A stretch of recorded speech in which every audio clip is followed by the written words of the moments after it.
Good afternoon, everyone, depending on what I guess your time zone is. I think it is afternoon everywhere.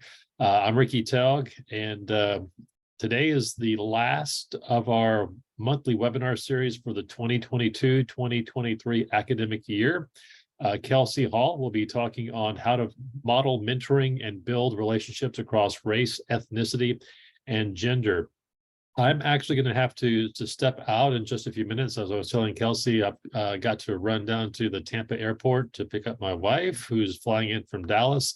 So Philip Stokes, who's our education coordinator from the Center for Public Issues Education, will be kind of running the webinar today, and then ending it at the very end of our time today. So as I said, this is the last of our monthly series. We typically have these on the third or fourth Mondays of the month. And so we'll pick this up again in the fall semester. What I plan to do between now and fall is to put together a short survey for all of us in ag communication to so that we can answer it to see what topics we would want to see in the future, as well as if we wanted to present any topics related to teaching, kind of life things overall, and or research.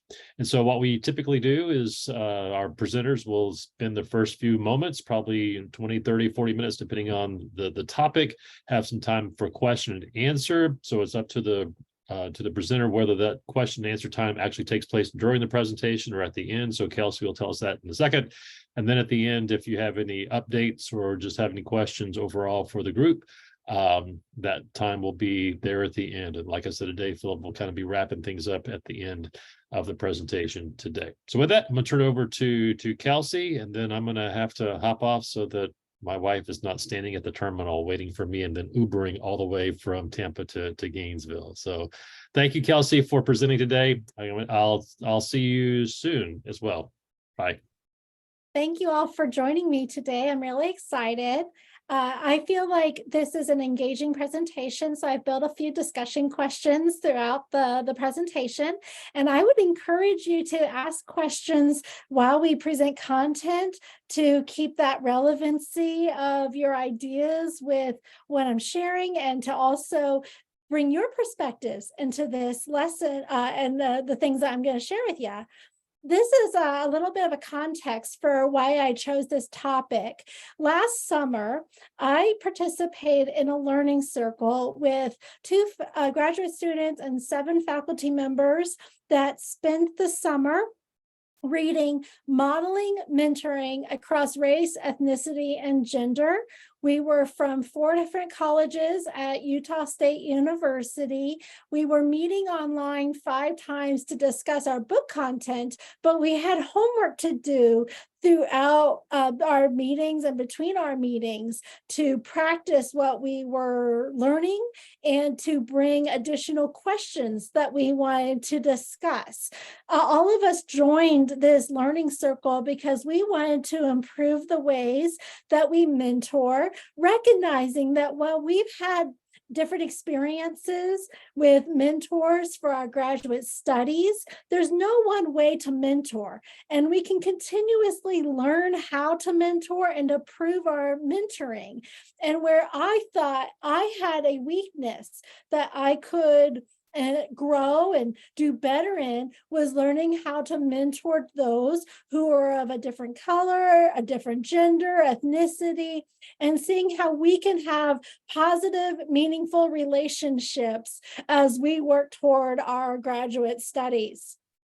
And you likely have been shaped by your race, ethnicity, gender identity, sexual orientation, your education, the generation you're in, your social class, and our geography, as well as a multitude of other cultural influences. And I just want to share 3 principles that helped us as mentors and mentees really bridge some potential differences and to create a mentoring relationship. We're going to address being aware of our own assumptions, getting curious about our mentees' different life experiences, and then lastly, ways that we can address some differences openly. The first I wanted to just talk about is being aware of our own assumptions. And these identities for gender, race, social class, geography, other cultural influences, not only shape who we are, but also our good and bad experiences that are a result.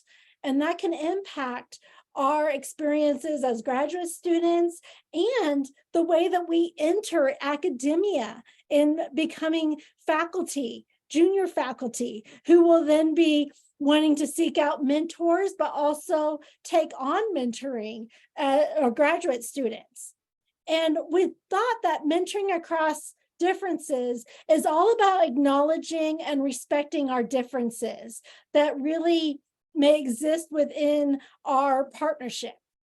But it's also about using these differences as a catalyst that help us become more informed, respectful, and more open to our identities that are really different than us. And so some things that we took note is just remembering that everyone has their own cultural lens. And we have to recognize and identify our assumptions, whether they be implicit or explicit. We want to explore what those assumptions were. We talked a little bit about where we thought we might be biased and not always thinking maybe about our merits and about the quality of the work, but how we can take out those biases and we look beyond them. One thing that we really thought was important for us to do was considering our similarities rather than focusing on a lot of our differences, because that's how we can overcome some of these conversations and our assumptions and just acknowledge and discuss them so that we can move forward with it. And so some of the explicit ones that we spent time thinking about was the fact that based on assumptions that can happen on our campuses, whether they be our administrators, our faculty colleagues, our department heads, we have to think about sexual harassment. We have to think about unfair pay. We might have to think about our biases where it comes to work assignments or even our promotions and things.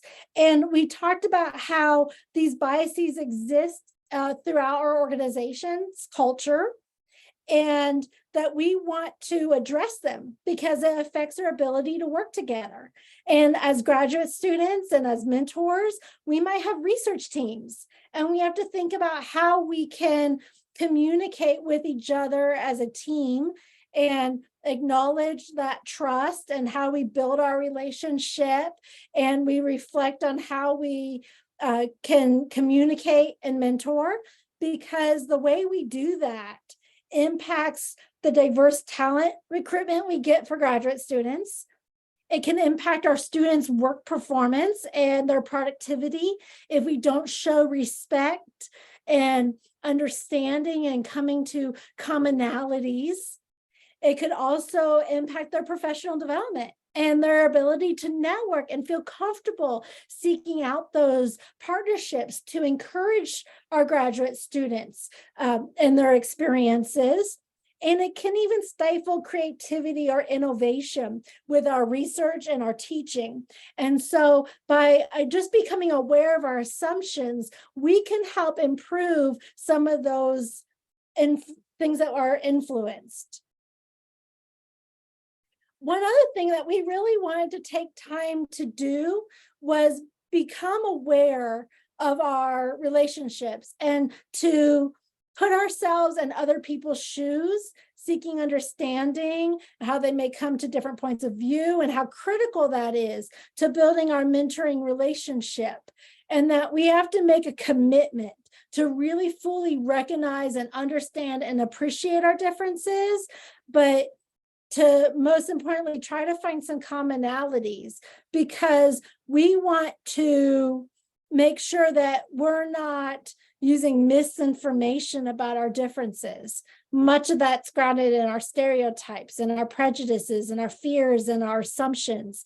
And that doesn't grow a trusting, meaningful mentorship experience. So as a group, faculty over the summer and this fall, we practiced a few different strategies that helped us get curious. I wanted to share with you 4 that I thought were really helpful for me. I'm a singleton, meaning I'm an only faculty member in agricultural communications at Utah State University. I have other colleagues in agriculture education and extension education and in journalism, but I really wanted to find some ways that I could practice getting curious. And one of them was introspection. So I just set time aside where I took time to understand my biases. I took inventory of them. I took a few tests. I read Right Fragility. I read some other books that were recommended as part of our learning circle, just to see other perspectives and then also see my reactions and what I thought of it. And then where I thought my biases were, and then which ones I didn't think were as noticeable. And then mindfulness, being mindful. And to me, that's making sure that when I'm under pressure, that I am stepping back and making sure I'm taking the time I need to make good decisions. Because if I'm very stressed, then I may not be mindful of my assumptions and my biases and how I assign work to my students, how I can show respect for their differences or their needs. And so learning to pause and collect myself and to take a few breaths and even maybe pause on sending that email or pause on sharing a plan and then going back to it and being reflective of it and making sure I'm not doing something that could be potentially hurtful to my students and their experiences. We even did a perspective taking, sorry about that. I will correct that in my slide. This means that if I think I have any type of stereotype, that I imagine what it would feel like for others to stereotype me and talk about my characteristics and what that could be perceived as a professor in academia. So a lot of times I reflected on the role of gender at Utah State University and how I might be perceived that way when I'm working with my female graduate students and how I best could think through the kind of mentoring and helping them through academics, like culture and our organizational structure and how gender can be impacted here at our institution, or how we can be treated because of our gender. And then most importantly, just learning to slow down. I didn't try to jump to conclusions. I reminded myself to think of really positive examples. I tried to, think about my friends, colleagues, my mentee group, and thinking about the examples that they shared of themselves and helping me to never jump to that kind of conclusion or draw something that could be perhaps a stereotype. And so we would just step back and reflect on those. And then lastly, we spent some time learning how to address our differences. And this is where our relationship can really become comfortable because we can acknowledge our differences, and that just gives us better potential for being a better mentor and mentee. And so it does feel really uncomfortable to talk about topics like race and gender or socioeconomic background, or in my situation, a lot of times faith, because the Latter-day Saint culture is so dominant in our state, and I am not of that faith.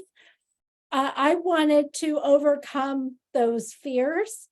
And if we had some commonalities and could discuss our backgrounds, it helped us have increased understanding of each other. And it really helped us, I think, be more open and respectful.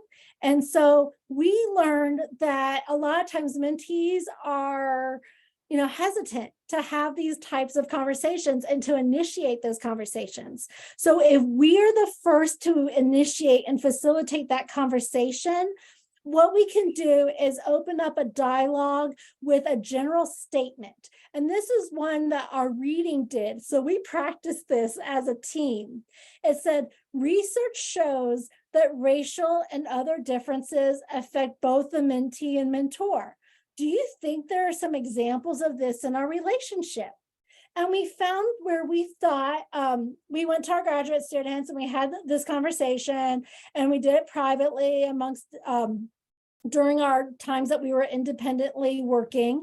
And we were able to think about where some of these differences are. But then that helped us also identify some similarities and where we do hold commonality. And then we even moved to talking about the impact on our organization and the impact that our gender, our race, our faith could have in our participation in our university culture and the organization itself, and what that means. And it's all about recognizing roles. So this led us to talking about team dynamics and about our interpersonal relationship. And something they said we could practice is called appreciative inquiry. And it's where we pose questions that help us learn about awareness rather than focusing on our differences or on challenges. And really think about how we can generate positive awareness and learn together. And so that was insightful for us to learn to do. And I would encourage you, if you have these conversations, think of an open statement you can start with, and then think maybe about how you can do open-ended questions that can pose positive ways that we come together. I thought this could be a good time, since it's 1:20, to take a moment and have a small discussion, since I've been sharing for about 15 minutes. What do you see as some benefits when a mentor and mentee are different according to specific characteristics such as gender, geography, faith, ethnicity, race, etc.?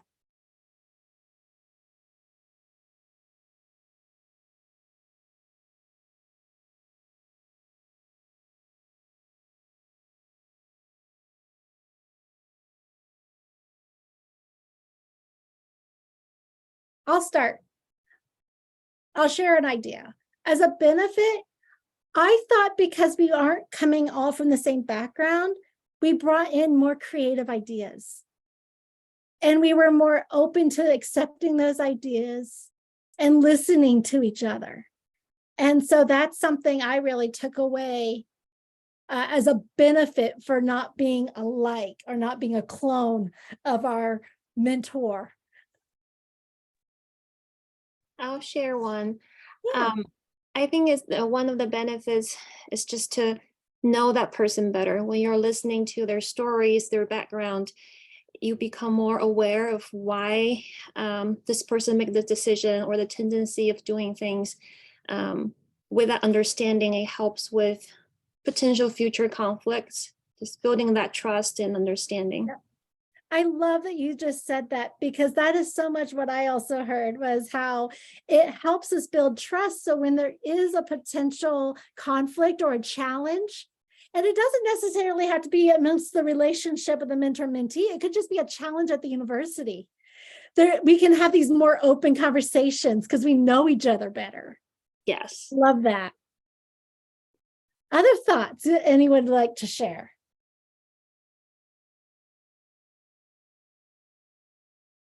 I agree with, I feel like both of what you mentioned is like just a bigger worldview and capacity for like understanding. I also think from a relational or even like more like a specific like research point, either way you can look at it, like different resources, right? Like when you maybe identify with different social groups or cultural or religious beliefs, and I know you mentioned that too, like different resources or opportunities in the community that you can now be made aware of. I agree with you. We had a really great dynamic and difference in LGBTQ representation, gender, race, ethnicity amongst our group.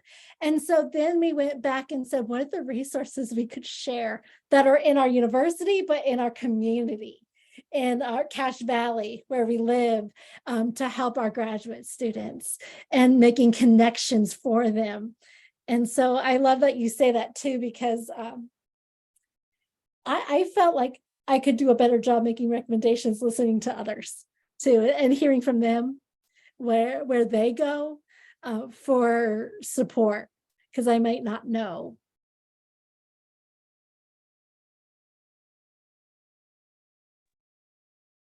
Can I add the benefit?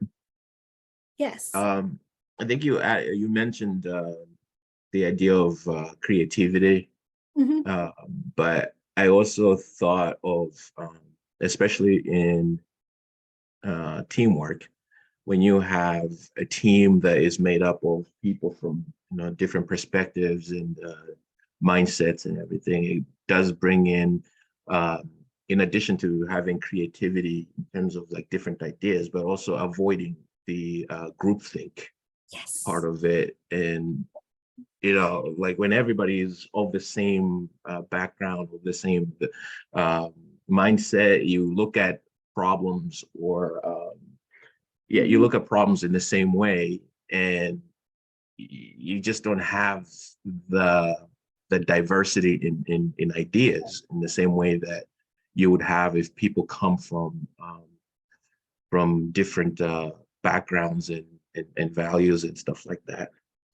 Thank you, Emmanuel, for sharing that. You're absolutely right. When we can take our values, our beliefs, our faith, like the things that are important to us, and be able to share those, and be able to have and bring that to the conversation and who we are, you can avoid that group think mentality. And that was something our book talked about.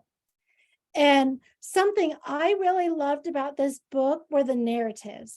They had 6 solid chapters about the relationship between a mentor-mentee or 2 mentors, but maybe at different levels in academia.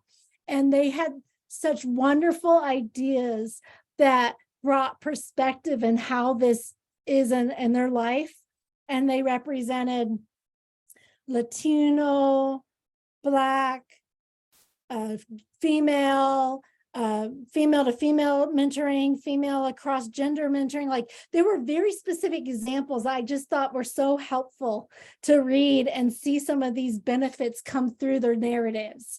And so thank you for sharing these ideas. Of course, though, with any benefit, we also have to acknowledge that there can be challenges when you're initiating conversations about differences. Because even though ultimately we want to find commonalities and similarities, these can be challenging conversations to have. So what do you think are some of the challenges in initiating conversation?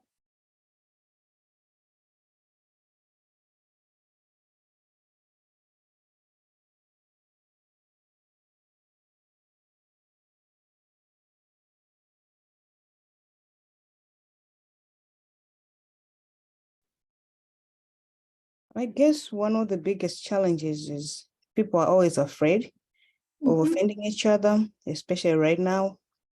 You don't know what's politically correct. So sometimes it's hard. And speaking from a place where I have worked with people from different cultures, sometimes you don't even know what is acceptable or not acceptable. So we just decide not to say anything. Valley, that is a wonderful point. I will be honest, I was hesitant. I was worried I would offend somebody. And so we practiced and we talked with each other. And we learned these questions. And then we did some additional mentoring and reading to help us figure out ways that we can initiate. How can we bring up these topics where it's more about just dialogue and learning from each other than maybe being so caught up and worry about upsetting somebody because we didn't talk about it at all. And then it gets hidden. And that can create difficulties with building trust. in our relationship if something comes up that's a challenge. If we're okay on time, I'm going to move on, but if you'd like to add another challenge in the chat, please go ahead and do so. Something that was really neat for us to acknowledge was that we can have different types of relationships. We can have a similar identity relationship, meaning it could be a female mentor and a female mentee, and we can help each other with psychosocial support because of how we can relate to each other on different things. One thing brought up was a work-family life balance in particular, but sometimes being too similar can impact the depth and the breadth of our relationship and communication. But then it also said it's okay to have cross-identity relationships, and that we don't need to be of the same race and ethnicity or the same gender, but that it just may take more time for us to make connections. But this brings us rich, deep sharing of ideas by being different. And then they said it doesn't always need to be with mentors on our campus or within our department or graduate studies. It's okay for us to seek out networks that are in many different dimensions. They can be through our identity. It could be through a position in an organization or at our university. And it can even be within our role that we have, like advising, maybe a student organization that we feel connected to. And so that was neat to see other ways that we can build relationships and commonalities. I want to share from the book that we read some successful pathways and challenges. And the figure on the screen here provides the findings from literature in 4 different quadrants. Our top left quadrant addresses cross-race and ethnicity successful pathways, while the top right quadrant addressed cross-gender successful pathways. And then the bottom left was about cross-race ethnicity challenges we can have, as well as the bottom right being cross-gender challenges. And the context is within higher education or a university environment. And I really would like to focus on sharing some successful pathways and things that we can do with each other. One thing I thought that was so important is to think about ally identification for successful mentoring across race and ethnicity. It just addresses methods that we can help to network with faculty of similar culture, race, ideology, ethnicity. And they gave some really good advice for mentors. And I appreciated this. It said, before you begin a mentoring relationship, it's really helpful for our graduate mentees to identify how important it is to have the same identity mentor for them. Because it says with research and through experiences, same identity mentors really are good for psychosocial support. But a lot of cross-race mentoring can be really successful if we can agree on some preference for how we deal with the question of race and how do we talk about it. And so they said if it's really important to have a same identity mentor and that's not available in our department, to encourage our graduate students to get that support or find that support with faculty, postdoctorates, or other graduate students on our campus. And that we can maybe seek out assistance from other faculty of color for where to make those types of networks and connections, but that it's really important to think how we work together on it. And they even suggested how not to assign your mentee to somebody, just based on gender or race or ethnicity, that it's important that we take their perspectives on, because we may seem condescending or uncaring about our mentees' ideas and feelings. And then I wanted to share that some of our faculty have felt that ally identification has been really successful through a few different ways. Some feel really comfortable taking graduate students to lunch. And I've been one that has done that. I've taken graduate students to lunch and welcomed them to campus, or meet with them off campus somewhere to eat every once in a while. Other times we've done brown bags, and we've brought an entire like graduate student body or our research team together, and we've shared. We've even done potlucks where we've shared different foods and things that we valued. And then we were able to talk about the importance of that food to our culture, or to how it makes us feel and what it brings back.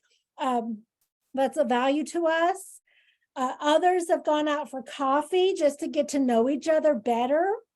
And it's all about growing our relationships and being able to help each other, so that when there is a problem that can arise, we're more comfortable talking about it. And I feel like we brought that up as maybe one of those benefits for why differences are a value.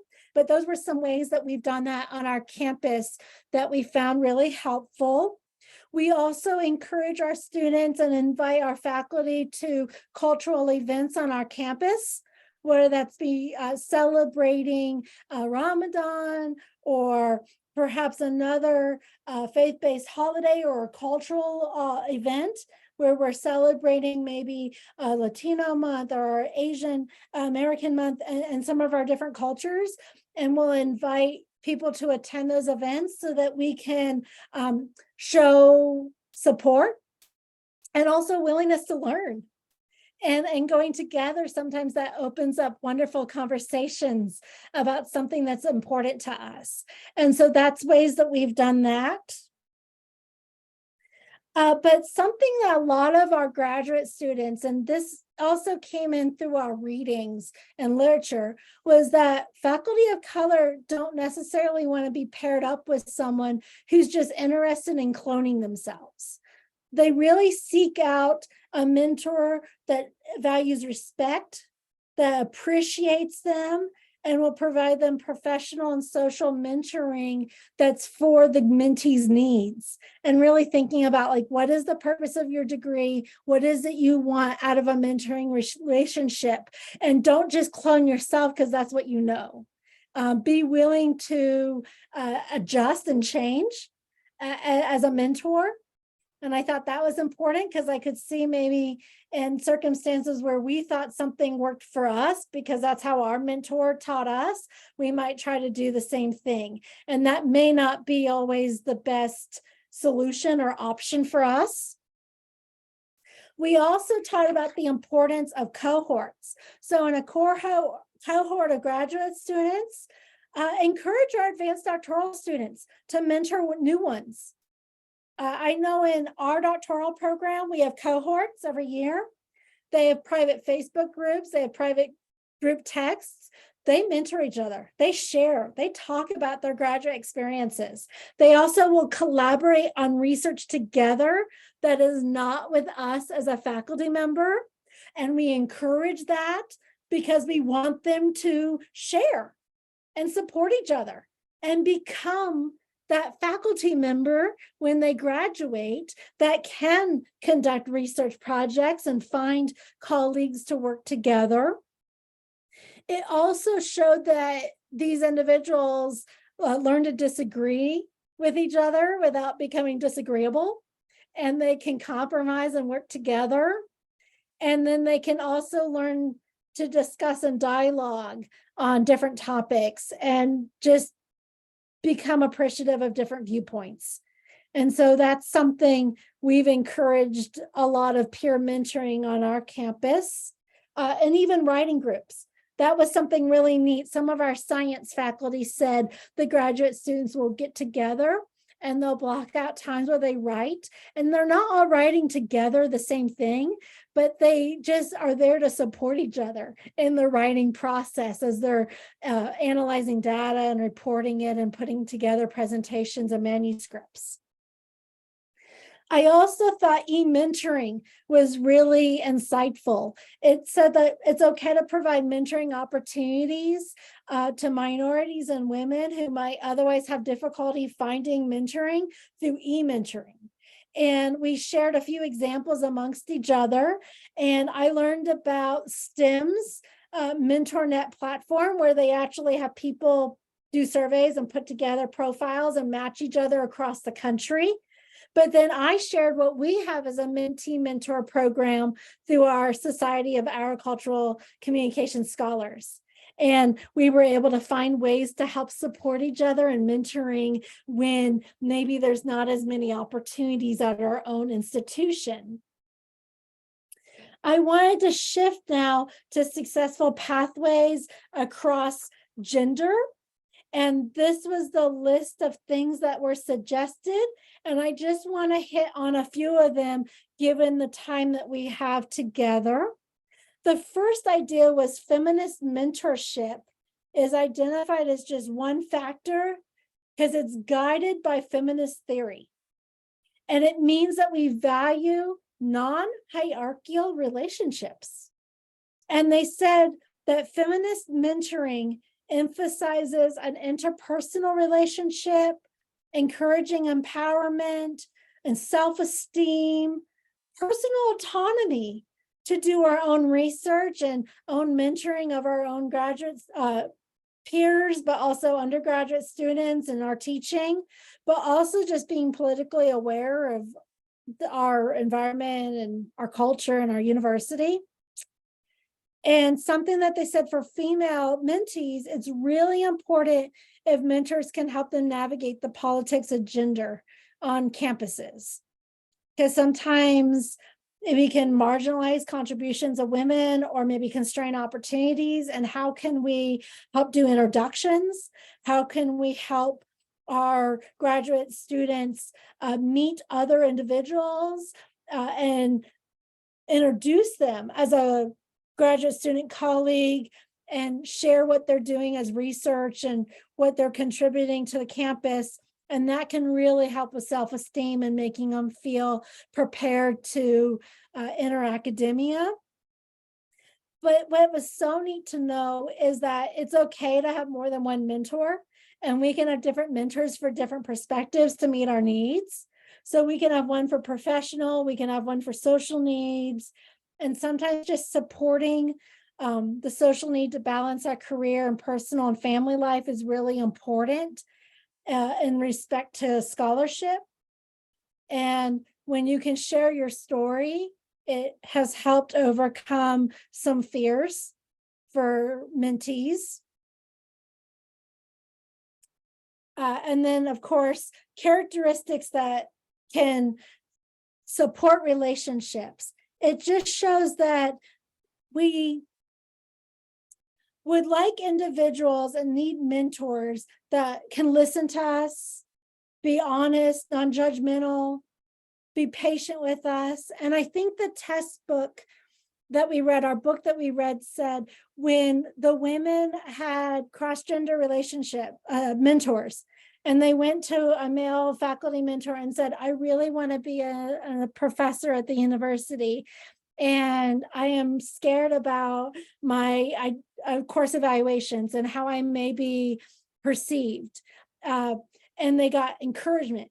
They were listened to. They were taught techniques for how to cope with that feedback and address it. They just felt so much more support for entering academia. And then with online communication and e-mentoring, being willing to email and do Zooms and have conversations online can really help, because that's where we're less likely to have or exhibit sexist beliefs or behaviors.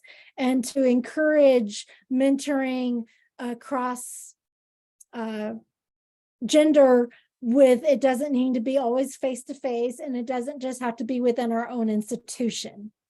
And so that was my concluding thoughts. And I thought we could open up the discussion for maybe 5 to 10 minutes where we could share what our experiences have been with mentoring across gender or race ethnicity.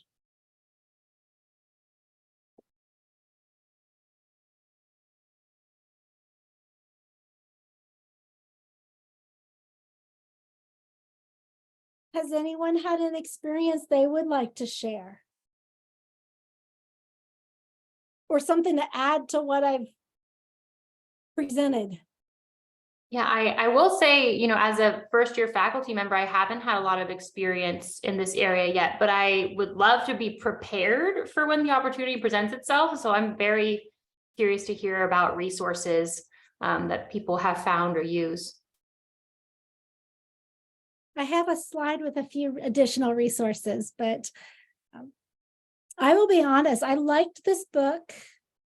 I found the narratives were helpful, but then we went and sought out, like White Fragility, we went and sought out a few other university mentoring books as guides and resources.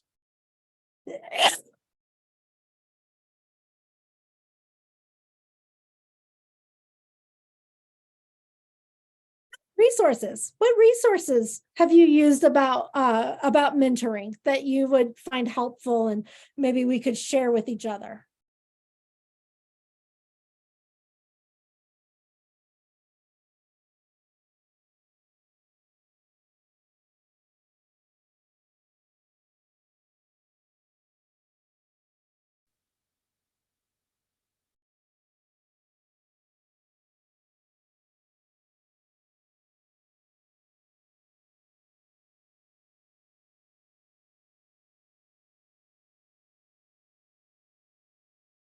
Okay, well, I'll share with you some resources.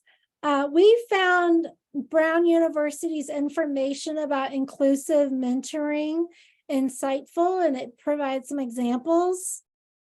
We also looked at Oregon's Health and Science University because they had a guide about mentoring across differences. And what we liked is it aligned to a lot of what we read in the literature in our book, but it had some like specific biases for us to think about or assumptions, and it had a few ideas for conversations.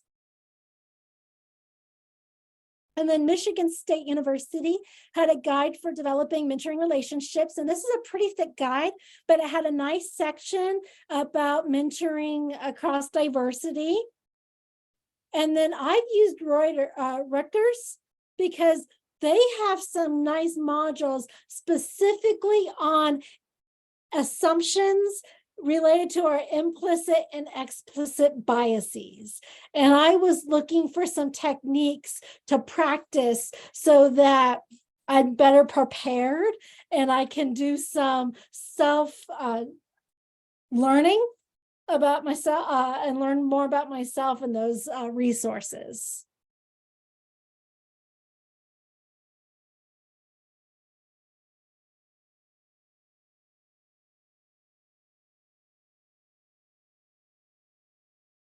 Would anyone like to add anything about mentoring and their experiences or things that they would love others to know?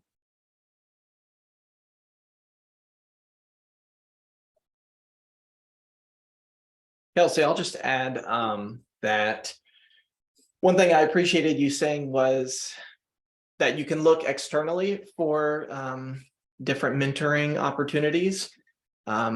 You know, with a mentor and a mentee, there's always that power dynamic.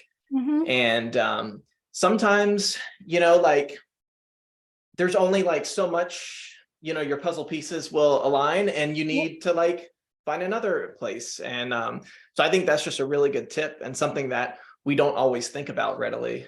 And that's what I appreciate, because there was a story in the book that shared how a woman is Latino. She wanted to study feminist theory, but she was in a cross-gender mentoring relationship. And so she's like, you know what I wish I would have done? I wish I would have gone and found a female mentor about feminist theory. And then I would have kept my mentor in my discipline to learn about my own discipline and my academics and my research in my own discipline. And then she was like, and then you can seek out other mentors. And I thought, how insightful. I don't know that was like in my mind at first, but then I thought about all of the people that impacted my graduate studies and how many mentors I had in different ways. And I said, I was doing that. I just never really put it in that perspective. I just wanted to build more relationships and find more commonalities and ways to work with other people. And that's my way that I sought out mentoring.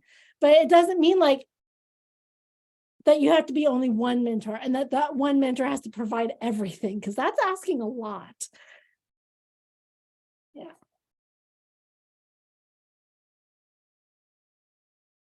Well, I want to thank you for letting me have this opportunity to present with you on what I was able to explore over several months.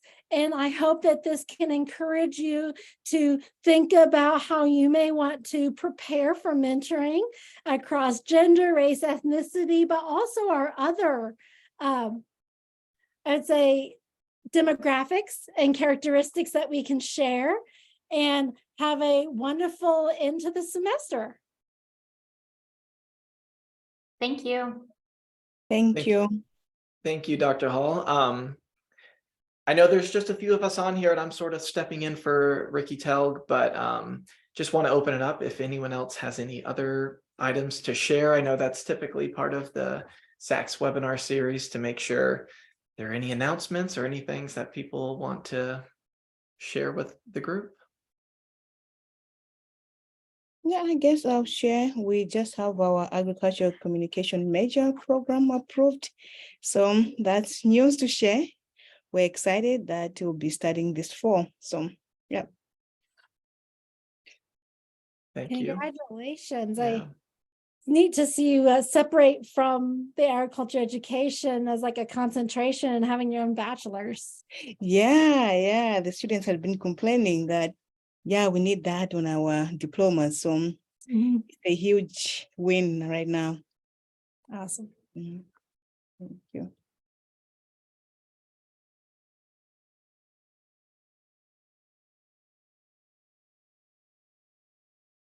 All right. Well, Dr. Hall, once again, thank you so much for sharing. We'll get the recording up on the Pi Center website, so we'll have that available.